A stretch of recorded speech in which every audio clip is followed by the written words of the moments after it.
उत्तराखंड के एक गांव में कमलेश अपनी बेगम और बच्ची के साथ रहता था। कमलेश दिन की दिहाड़ी करके अपने खानदान का पालन पोषण किया करता था। उसकी एक बेटी थी डॉली, जो हाई स्कूल में तालीम ले रही थी। डॉली के बोर्ड्स एग्जाम सर पर थे, इसीलिए कमलेश दिन रात मेहनत करके डॉली के मदरसे और ट्यूशन की फीस भरा करता। लेकिन डॉली का तालीम पर बिल्कुल भी ध्यान नहीं था। वो दिन भर मोबाइल में गेम्स खेला करती या फिर अपने दोस्तों से ऑनलाइन बातें किया करती। पूरा दिन उसका मोबाइल पर ही निकल जाता था। उसे किताब को हाथ लगाए महीने निकल चुके थे। दिन भर मोबाइल से खेलती हो, कभी तो किताब देखो। तुम्हारी अम्मा और मैं दिन भर मेहनत करके तुम्हें तालीम दिला रहे हैं और तुम हो कि दिन रात बस इस मोबाइल से खेलती हो। नतीजा अगर बेकार आया तो तुम्हारी और तुम्हारे इस मोबाइल की खैर नहीं। ओफो, अब्बू आप भी ना सुबह सुबह शुरू हो जाते हैं। आज आपको काम के लिए देर नहीं हो रही क्या? डॉली और कमलेश की अनबन शुरू हो जाती है और तभी उनके घर उनका लैंडलॉर्ड यानी मकान का मालिक आ जाता है। अरे जनाब कमलेश, तुमने पिछले 3 महीने का किराया क्यों नहीं दिया? कब तक किराया दोगे भाई? इस महीने के आखिर तक 3 महीने का किराया और 15,000 डिपॉजिट लाकर दे दो, वरना घर खाली करके चले जाओ। देखिए जनाब, मैं इतने पैसे कहाँ से ले आऊँगा? मैं आपको 3 महीने का किराया जरूर दे दूंगा, मगर 15,000 डिपॉजिट कहाँ से भरूंगा? ये सब मुझे नहीं पता। मुझे अच्छा किराएदार मिल गया है जो किराया और डिपॉजिट दोनों ज्यादा देगा। इतना कहकर मकान मालिक वहाँ से चला गया। कमलेश और उसका खानदान उदास होकर सोचने लगे, अब हम क्या करेंगे डॉली के अब्बू? हमारे पास तो और कोई जरिया भी नहीं है और ना ही कोई रिश्तेदार जिससे हम मदद ले सके। अरे मेरी समझ में तो कुछ भी नहीं आ रहा है, अंधेरा ही अंधेरा दिख रहा है। इतना कहकर कमलेश मजदूरी करने चला जाता है।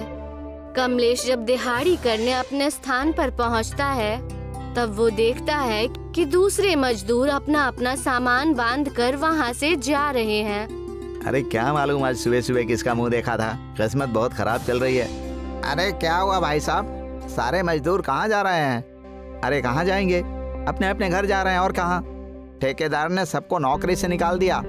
उस आदमी की बात सुनकर कमलेश भागता हुआ ठेकेदार के पास पहुंच जाता है। अरे ठेकेदार साहब, हम सारे मजदूर कहाँ जाएंगे? हमारे बच्चे परिवार क्या खाएंगे? अरे तो मैं क्या करूं? मैंने क्या जानबूझकर ये काम बंद किया है? जिनकी जमीन है उनका कारोबार ठीक नहीं हो रहा है, इसीलिए उन्होंने सबको काम से निकाल दिया। ठेकेदार साहब, आपके पास कोई दूसरा काम है? बराए मेहरबानी बताइए, वरना मेरा परिवार भूखों मर जाएगा। अरे यहाँ तो कुछ नहीं है, तुम्हें बाहर ही काम की तलाश करनी पड़ेगी। मुझे माफ करो भाई। कमलेश ठेकेदार की बातों को सुनकर वहाँ से चला जाता है और वो रास्ते में एक मंदिर के पास बैठकर सोचने लग जाता है, हे भगवान, मैं अपनी बीवी और बच्ची को कैसे संभालूंगा? मुझे आपकी मदद चाहिए, कुछ तो रास्ता दिखाइए भगवान, मुझे कोई रास्ता बताइए। ठीक उसी समय एक आदमी परेशान मंदिर की तरफ भागता हुआ आता है और आकर मंदिर के पीछे छिप जाता है। उस आदमी के पीछे कई गुंडे पड़े हुए थे। अरे कहाँ छुप गया? बाहर आ, आज तेरी खैर नहीं। चलो उसे दूसरी तरफ तलाशते हैं, मैंने इसी तरफ उसे भागते हुए देखा है। कमलेश ने उस आदमी को छुपता हुआ देख उससे बात करने का फैसला किया। क्या हुआ भाई, क्या चोरी करके भागे हो जो लोग तुम्हारे पीछे भाग रहे हैं? मैं कोई चोर नहीं हूँ, मेरी प्लास्टिक बनाने की एक फैक्ट्री है। हुकूमत ने उस पर रोक लगा दिया है, इसी वजह से लोग मुझे मारने के लिए मेरे पीछे पड़े हैं। उनका कहना है कि मैंने प्लास्टिक का इस्तेमाल करके आबो हवा को आलूजा किया है। आबो हवा को तो तुमने आलूजा किया ही है। जाओ, इसमें मैं भी तुम्हारी कोई मदद नहीं कर सकता। इतना कहकर कमलेश वहाँ से जाने ही लगता है। तभी कैलाश ने उससे आवाज लगाकर कहा, सुनो भाई, 1 मिनट रुको। क्या तुम मुझे कुछ दिनों के लिए अपने घर पर छुपा सकते हो? जैसे ही माहौल दुरुस्त हो जाएगा मैं अपने घर चला जाऊंगा और दूसरा कारोबार शुरू करूंगा। अरे भाई, यहाँ पर मेरे रहने के लिए खुद का ठिकाना नहीं है, ऊपर से तुम अलग मेरी किस्मत में आ टपके हो।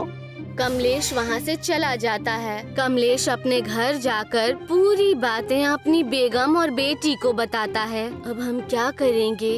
डॉली के बोर्ड्स एग्जाम सर पर हैं। कहीं हमारे घर की तकलीफ की वजह से हमारी बेटी फेल ना हो जाए। डॉली उस समय अपने मोबाइल पर गेम खेल रही थी और सारी बातें सुनने के बाद डॉली ने कहा, पापा क्यों ना हम प्लास्टिक का घर बनाकर वहाँ पर रह ले?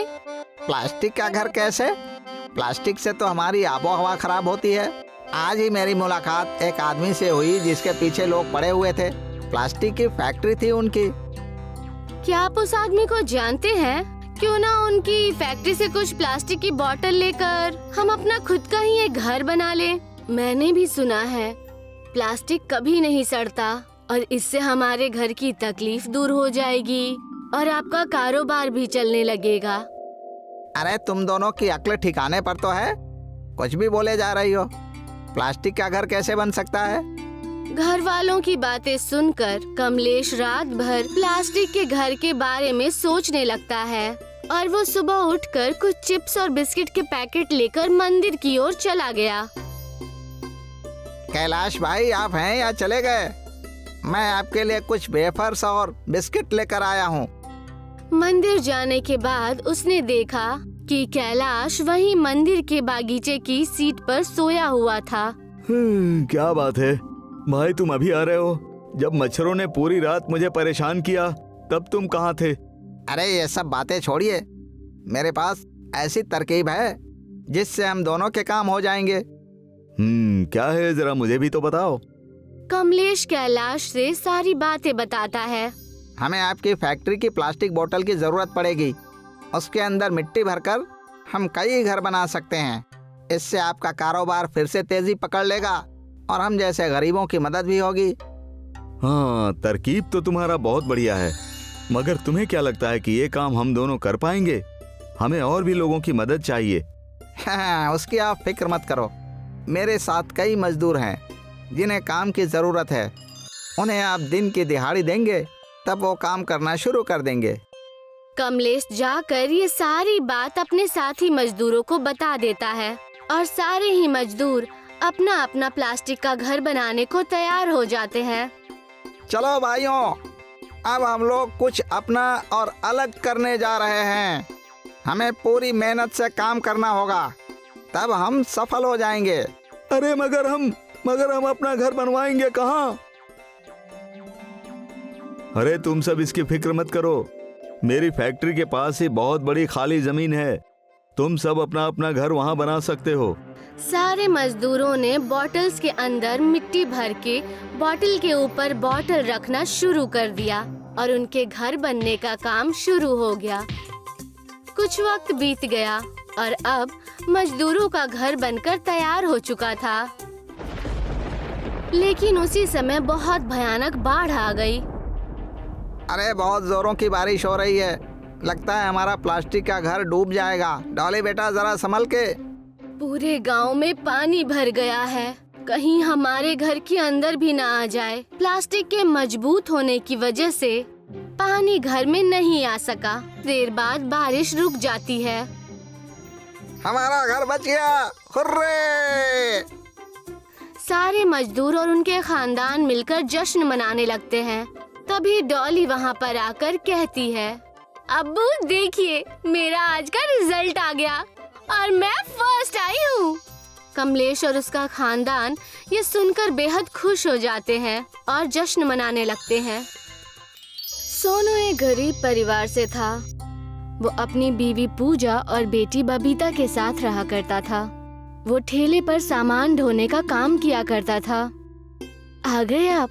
रुकिए, मैं आपके लिए खाना लेकर आती हूँ। पूरा दिन सामान ढोते ढोते थक गए होंगे। ये तो मेरा रोज का काम है। ये बताओ बबीता कहाँ है? जब तक उसे देख ना लूं चैन नहीं आता। अपनी सहेलियों के साथ खेल रही है गली में। मुझे तो उसकी चिंता होती है कि अब वो भी सयानी हो रही है, उसे पढ़ाना भी तो होगा। मैं कितना लाचार बाप हूँ कि मुश्किल से 2 जनों की रोटी का इंतजाम कर पाता हूँ, पर उसकी तालीम का खर्च भला मैं कैसे उठा पाऊंगा। दिन भर बोझ ढोकर बस अपना और तुम्हारा पेट पाल लूं, वही हो पाता है मुझसे। कभी कभी तो वो भी नसीब नहीं होता। तभी बबीता भागी भागी आती है और सोनू से कहती है, अब्बू जान, वो पड़ोस की सुषमा बता रही थी कि सरकार ने हाई अलर्ट जारी किया है कि बहुत तेज बारिश होने वाली है और यहाँ बाढ़ आने वाली है। इसीलिए आप काम पर मत जाइए, नहीं तो आप भीग जाओगे। अरे ये क्या, अगर बारिश हुई तो मैं काम पर नहीं जा पाऊंगा, और काम पर नहीं जा पाया तो पैसे कहाँ से लाऊंगा? मुझे काम पर जाना ही होगा। अगर सरकार ने अलर्ट जारी किया है तो कोई बात ही होगी। अगर आप काम पर गए तो दिक्कत हो सकती है। इतने में जोरदार मूसलाधार बारिश होने लगती है। अरे अच्छा होता मैं पहले ही निकल जाता, अब तो बारिश होने लगी। मैंने कहा था ना अब्बू जान कि बारिश होने वाली है। बाहर काले काले बादल छाए हुए थे। आप चिंता मत कीजिए, थोड़ी देर में बारिश रुक जाएगी, फिर आप काम पर चले जाइएगा। वो तीनों बारिश के रुकने का इंतजार करते हैं, पर बारिश नहीं रुकती और धीरे धीरे और अधिक तेज हो जाती है और उनकी छत टपकने लगती है। बस इसी की कमी थी। अम्मी देखो, बाहर से पानी भी आना शुरू हो गया है। बाहर चारों तरफ पानी ही भरा हुआ है। इस तरह से तो हमारे इस घर में रहना बहुत मुश्किल हो जाएगा। धीरे धीरे पानी बढ़ता जाता है और उनका घर नीचे होने की वजह से सारी कॉलोनी में सबसे ज्यादा पानी उन्हीं के घर में भर जाता है। तब सोनू कहता है, अपना जरूरी सामान बांधो पूजा, हमें कहीं और जाना होगा। पर हम जाएंगे कहाँ? पूरी कॉलोनी में तो पानी भरा हुआ है। ले दे के यही एक झोपड़ी ही तो थी हमारे पास। माँ, मेरे तो गले तक पानी आ गया है। अगर और तेज बारिश हुई तब तो मैं डूब जाऊंगी। सोनू बबीता को अपने कंधे पर बिठा लेता है और पूजा सामान सर पर लेकर सोनू के साथ चल देती है। वो तीनों पानी में भीगते हुए निकलते हैं। उन्हें कहीं ऐसी कोई जगह नहीं मिलती जहां वो लोग अपना सर छुपा सकें। तभी उन्हें एक मुसाफिर मिलता है। अरे इतने पानी में इतनी छोटी सी लड़की को लेकर तुम कहाँ जा रहे हो? पता है ना पूरे शहर में पानी भरा हुआ है और अभी कब तक ये पानी बरसेगा कुछ नहीं पता। साहब, मैं बहुत गरीब इंसान हूँ। मेरा घर पानी में डूब गया है और मेरे पास कोई जगह भी नहीं है, इसीलिए इस बच्ची को लेकर इधर उधर घूम रहा हूँ कि कहीं कोई ठिकाना मिल जाए। अरे ये तो बड़ी परेशानी है तुम्हारे लिए। चलो, इस छोटी सी बच्ची के लिए मैं तुम्हें एक रास्ता दिखाता हूँ। इधर एक बहुत पुरानी मेट्रो खड़ी हुई है जो किसी भी काम की नहीं है। क्यों ना तुम वहीं पर रह लो, वहाँ पर तुम्हें बारिश से भी सुरक्षा मिलेगी और पानी से भी। पर साहब, वो सरकार की संपत्ति है, अगर किसी ने कुछ कहा तो? अरे मेट्रो मेरे ही अंडर में आती है, मैं ही उसकी कार्रवाई कर रहा हूँ। जब तक वो मेट्रो किसी काम की नहीं तब तक तुम अपना घर बनाकर उसमें रह सकते हो। जब उसकी ज़रूरत होगी तब मैं तुम्हें बता दूंगा और तब तक तुम अपना कोई और बंदोबस्त भी कर सकते हो। आपका बहुत बहुत शुक्रिया साहब, आपने हमें ऐसी मुसीबत में सहारा दिया। शुक्रिया की ज़रूरत नहीं है, ये तो मेरा फ़र्ज़ था। तीनों अपना सामान लेकर उस मेट्रो के डिब्बे में चले जाते हैं। वहाँ जाकर बबीता को बेहद खुशी होती है। आपने आज तक मुझे मेट्रो में सैर नहीं कराई, पर आज मेट्रो ही हमारा घर बन गया। अब्बू जान, ये तो पुराने घर से भी बेहद खूबसूरत है। देखो, यहाँ तो सोने के लिए बिस्तर भी है और पलंग भी और हवादार दरवाजे भी। अम्मी, मुझे बहुत तेज भूख लगी है, कल रात से कुछ भी नहीं खाया। हाँ बबीता, अब कुछ बनाते हैं। मैं कुछ सामान घर से लेकर आई थी, उसे ही पका देती हूँ, बात का बाद में देख लेंगे। पूजा मेट्रो के डिब्बे में अपना सामान निकालती है और खाना बनाने लगती है। तीनों बैठकर बिस्मिल्लाह करते हैं। यहाँ सब कुछ कितना साफ सुथरा है ना अम्मी? वहाँ तो हर समय बदबू आती रहती थी, यहाँ तो कितना सुंदर फर्श है और बिस्मिल्लाह करने में भी मजा आ रहा है। उस शोर शराबे और भीड़ भाड़ से अलग एकांत में हमारा घर कितना खूबसूरत लग रहा है। हम इसी में रहेंगे ना अम्मी? हाँ मेरी बच्ची, पर अभी बिस्मिल्लाह कर लो, आगे की मत सोचो। तीनों मेट्रो घर में रहकर बेहद खुश होते हैं। धीरे धीरे कॉलोनी का पानी निकलने लगता है तो सोनू अपने घर को देखने चला जाता है। वो पूरी तरह से ढह चुका होता है और तभी वो राहगीर दोबारा सोनू के पास आता है। अरे, तुम्हारा घर तो पूरी तरह से ढह गया है। अब तो तुम्हारे आने का कोई मतलब ही नहीं है। तुम जब तक चाहो उस मेट्रो को अपना घर बनाकर रह सकते हो। साहब, मेरे पास कोई काम धंधा नहीं। मैं वहाँ पर ही रह पाऊंगा क्योंकि मेरी किराया देने की औकात नहीं है। तुम काम करना चाहते हो? हाँ साहब, मैं कोई भी काम कर लूँगा। मेट्रो में एक कर्मचारी की आवश्यकता है। वो कर्मचारी छुट्टी पर गया हुआ है। उसकी जगह अगर तुम्हें काम करना है तो बोलो, मैं ऊपर बात करता हूँ। साहब, आपकी बहुत कृपा होगी। आप कोई भी काम दो, मैं ज़रूर करूँगा। सोनू को मेट्रो में काम मिल जाता है जिससे वो अपने परिवार का अच्छे तरह से ख्याल रख पाता है। अब मुझे काम मिल गया है। अब हमको हमारी बबीता को पढ़ाने का सपना पूरा हो जाएगा। ये तो बहुत अच्छी बात है। हमें रहने के लिए भी ये मेट्रो मिली और इसी मेट्रो में आपको काम भी मिल गया। ये मेट्रो हमारे लिए कितनी खुशकिस्मत है। हाँ, अब मैं अपनी बेटी को पढ़ाऊंगा, लिखाऊंगा और एक काबिल इंसान बनाऊंगा। क्या अब्बू, मैं भी तालीम लेने जाऊंगी? हाँ बेटा, अब तुम भी पढ़ने जाओगी।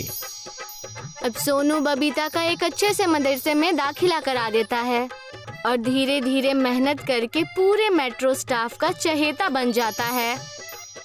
तीनों उस मेट्रो घर में हंसी खुशी अपना जीवन बिताते हैं।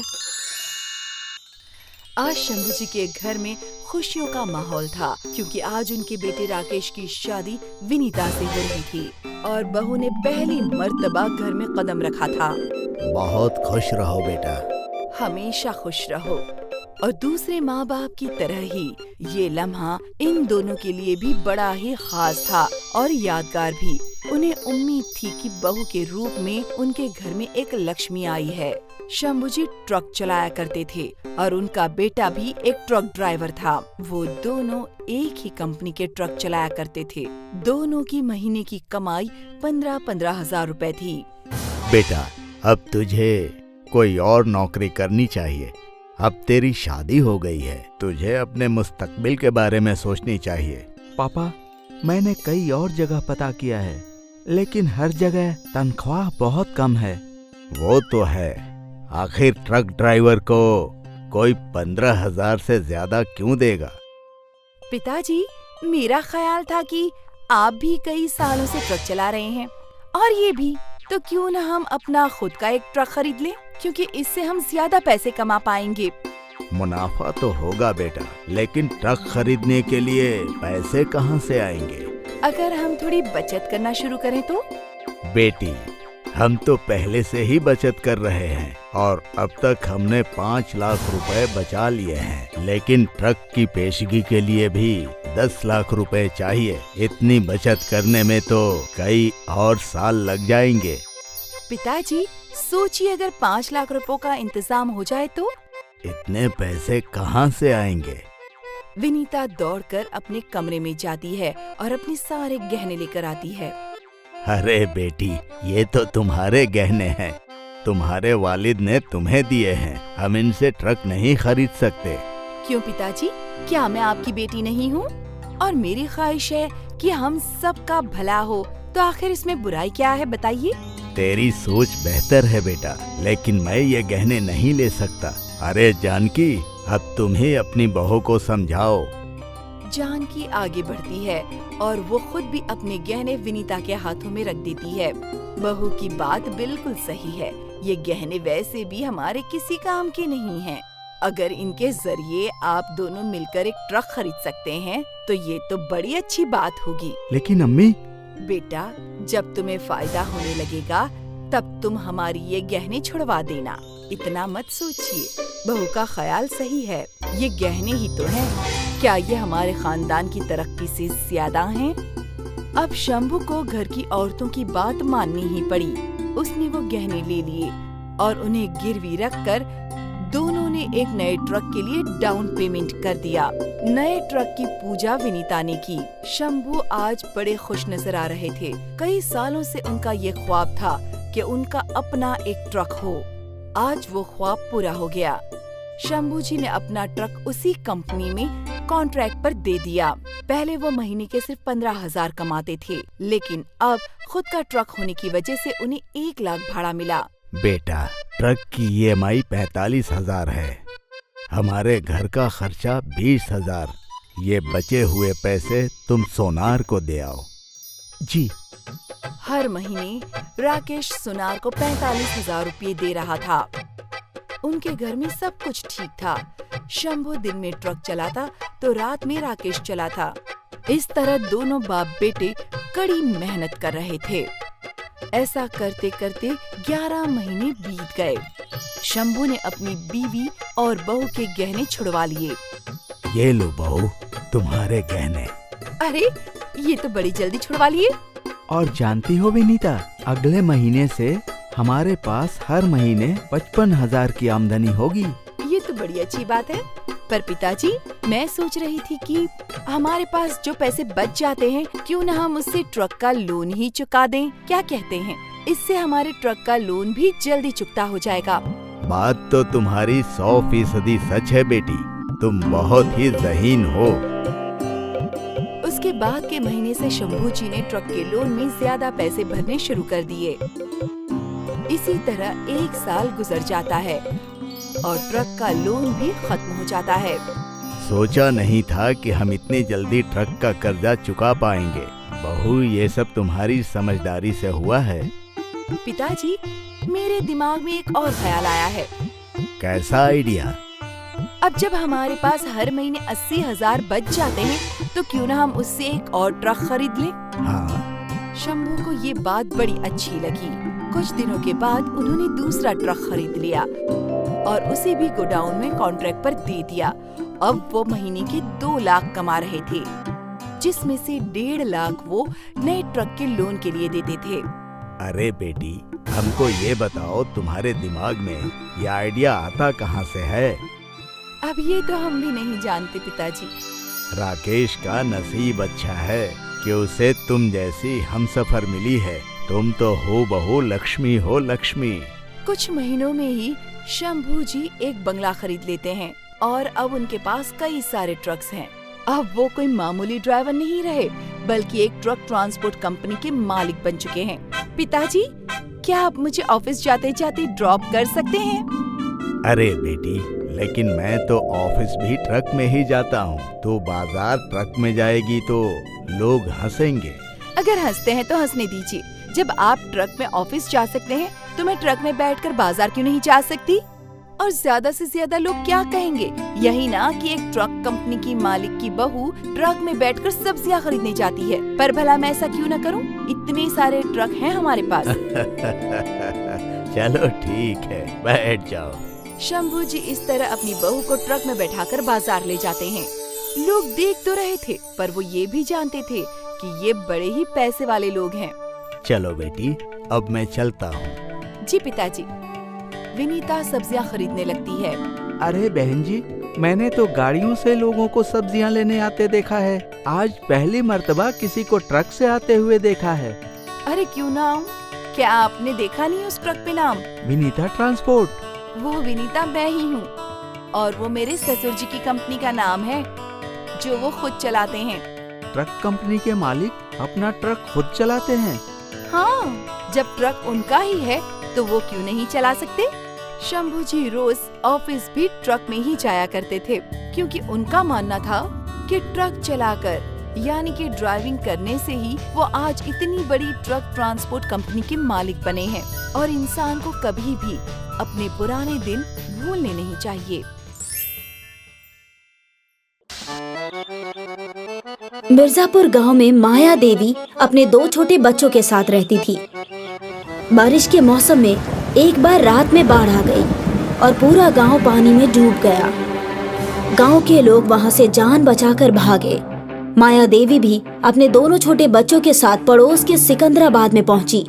माया को देखकर सिकंदराबाद का सरपंच आया और बोला, है बुढ़िया, हमारे गांव में क्यों आई है?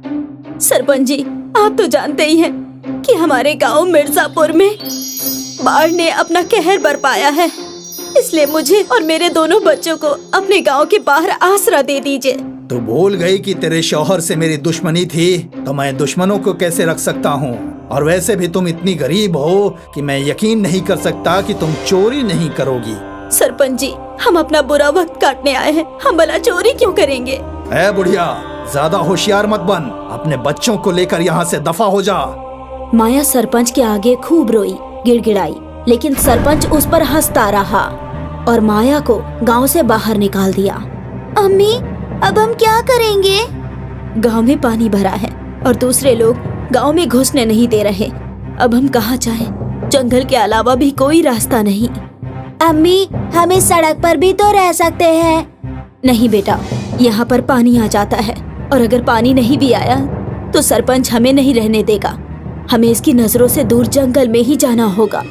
खुदा ने जो भी नसीब में लिखा है वो तो होना ही है।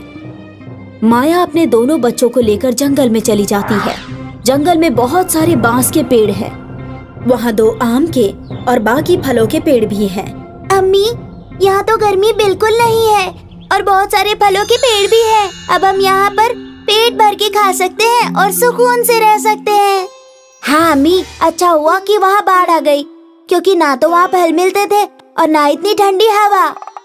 बच्चों, बाढ़ किसी के भले के लिए आई, हमें ऐसा नहीं सोचना चाहिए, क्योंकि बाढ़ की वजह से जान और माल दोनों का नुकसान होता है। और हम जंगल में रह सकते हैं, लेकिन हमें यहाँ एक झोपड़ी बनानी होगी, नहीं तो जंगली जानवर हमें ही खा जाएंगे। लेकिन अम्मी, हम झोपड़ी कैसे बनाएंगे? हम लकड़ियों की मदद से झोपड़ी बनाएंगे। हाँ अम्मी, मैं पेड़ पर चढ़कर लकड़ियाँ काट लाऊंगा। नहीं मेरे बच्चे, पेड़ों में भी जीवन होता है, हमें इन्हें नहीं काटना चाहिए। हम इनकी वजह से ही सांस लेते हैं और खाते पीते हैं। तो फिर हमारी झोपड़ी कैसे बनेगी अम्मी? वो सामने देखो, वहाँ पर कुछ सूखी लकड़ियाँ पड़ी हैं, हम उनसे अपनी झोपड़ी बना लेंगे। माया अपने दोनों बच्चों के साथ लकड़ियाँ इकट्ठा करना शुरू करती है और कुछ ही घंटों की मेहनत के बाद वो काफी लकड़ियाँ इकट्ठा कर लेते हैं। देव नदी की तरफ झोपड़ी के लिए फूस लेने चला जाता है। देव, वहाँ अकेले मत जाओ, पहले लकड़ियों से झोपड़ी बना लेते हैं, बाद में फूस ले आएंगे। देव अम्मी की बात अनसुना कर देता है और फूस उठाने चला जाता है। तभी देव की जोर से चीख निकली, क्योंकि उसे सांप ने डस लिया। अम्मी, क्या हुआ देव? अम्मी, मुझे सांप ने डस लिया। ये बात सुनकर माया और मोहिनी दोनों रोते हुए देव की तरफ दौड़े। देव तब तक बेहोश हो चुका था। देव, देव, देव, बेटा, बेटा, या खुदा, हमने क्या बिगाड़ा है तुम्हारा? तुमने पहले शौहर छीन लिया, फिर घर और अब बेटा भी। या खुदा, मेरा बेटा मुझे लौटा दे। तभी उन्हें एक आवाज सुनाई देती है। माया, मैं जादुई बांस का घर हूँ। मैंने तुम्हारी बातें सुनी थी कि तुम अपने बच्चों को पेड़ों के बारे में समझा रही थी। ये देखकर मैं बहुत खुश हुआ। मैं तुम्हारे बेटे को फिर से जिंदा कर रहा हूँ और तुम्हें रहने के लिए एक जादुई घर दे रहा हूँ, जिसमें तुम और तुम्हारे बच्चे बिना किसी डर के रह सकेंगे और तुम दूसरे लोगों का भी भला कर पाओगी। मैं कोई ख्वाब देख रही हूँ। अभी तुम्हारा बेटा ठीक हो जाएगा और एक आलीशान घर भी आ जाएगा, जिसमें खाने का पूरा इंतजाम होगा। बस तुम कुछ देर के लिए अपनी आंखें बंद कर लो। माया और मोहिनी अपनी आंखें बंद कर लेते हैं और जादुई बांस का घर बनकर तैयार हो गया, जो दिखने में बेहद खूबसूरत है। तभी देव भी जिंदा हो गया और उसने अपनी अम्मी को आवाज लगाई, अम्मी, अम्मी। देव, तू ठीक तो है ना? हाँ अम्मी, मैं तो थोड़ी देर सो गया था और आपने इतना बढ़िया घर बना लिया। घर? तीनों पीछे देखते हैं और वो भी हैरान रह जाते हैं। उन्हें वहाँ बांस का जादुई घर नजर आता है। वो तीनों जल्दी से घर के अंदर दाखिल होते हैं। अंदर से वो घर नहीं, महल है। देव और मोहिनी को वो घर बहुत पसंद आता है। वो वहीं रहने लगते हैं और खूब फल खाते हैं। तीनों सुकून से रहने लगते हैं। माया और उसके बच्चों के कुछ दिन आराम से बीत गए। फिर उन्होंने एक दिन देखा कि सरपंच भी बाढ़ से बचकर जंगल में भाग आया। माया मुझे माफ कर दो, मेरे खानदान को अपने घर में पनाह दे दो, मुझे माफ कर दो माया। आपने हमें अपने गांव में नहीं आने दिया, तो हम अपने गांव में क्यों आने दें? बेटा मुझे माफ कर दो। कोई बात नहीं सरपंच जी, घर में तशरीफ ले आइए। सरपंच ने जैसे ही अपने घर वालों के साथ घर में दाखिल होने की कोशिश की, जादुई घर ने उसे बाहर फेंक दिया और बहुत तेजी से जंगल में भी बाढ़ आ गई, जिसमें सरपंच और उसकी फैमिली बह गई। लेकिन जादुई बांस के घर को कुछ नहीं हुआ, वो सही सलामत रहा। कुछ दिनों में बाढ़ का कहर थम गया और माया अपने बच्चों के साथ उसी जंगल में रहने लगी।